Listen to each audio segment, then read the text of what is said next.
عون سلطة يفك لغز مقتل الطفلة جيداء بجماعة سيد الطيب بمدينة القنيطرة.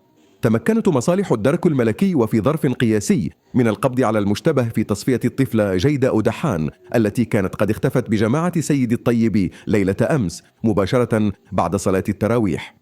ووفق المعطيات المتوفرة فإن الموقوف له صلة قرابة مع الضحية، ويبلغ من العمر حوالي 17 سنة. عمد إلى اختطاف البنت وقام بممارسة الرديلة عليها بشكل سطحي قبل أن يقرر التخلص منها مخافة انكشاف أمره.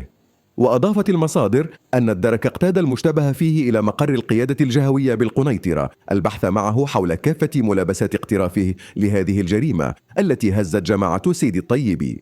للإشارة فإن الضحية التي تبلغ من العمر حوالي 5 سنوات تم اكتشاف جثتها مرمية داخل شاحنة للنفايات بمقر الجماعة من طرف عمال النظافة أثناء استعدادهم لمغادرة المقر لجمع الأزبال بمختلف أحياء الجماعة. وكانت مصالح الدرك الملكي قد تلقت ليلة أمس إشعاراً باختفاء طفلة في ظروف غامضة، حيث قامت بشن حملات تمشيطية بعدة مناطق بالجماعة وبالحزام الغبوي المحيط بها، مستعملة في ذلك الكلاب المدربة ووسائل وتجهيزات تفيد في عمليات البحث ليلاً.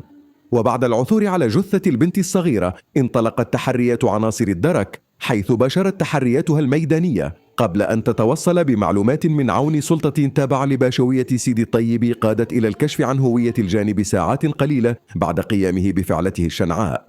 التشريح الطبي الذي خضعت له جثة جيداء بتعليمات من النيابة العامة المختصة كشف أن الطفلة تعرضت للخنق بواسطة كيبل بعد قيام الجاني بممارسة المنكر عليها بشكل سطحي. هذا واستنكر مواطنون بشدة هذه الجريمة التي راحت ضحيتها روح بريئة، وطالبوا بتنزيل أشد العقوبات على مرتكبها، حيث قال أحد المواطنين مستغربا: في صغري كنت أعتقد أن الذئب والثعبان هم أخطر المخلوقات، لكن الحقيقة أن الإنسان أخطر المخلوقات، قد أفلح من زكاها، الإنسان بلا دين هو وحش. فيما قال مواطن ثالث: هذه الجريمة المروعة تثير مشاعر الحزن والاستنكار في المجتمع، وتؤكد على ضرورة تعزيز الجهود لحماية الأطفال وضمان سلامتهم. نأمل أن تأخذ العدالة مجراها، وأن يتم التحقيق في هذه القضية بدقة لكشف ملابساتها وتقديم الجاني إلى العدالة.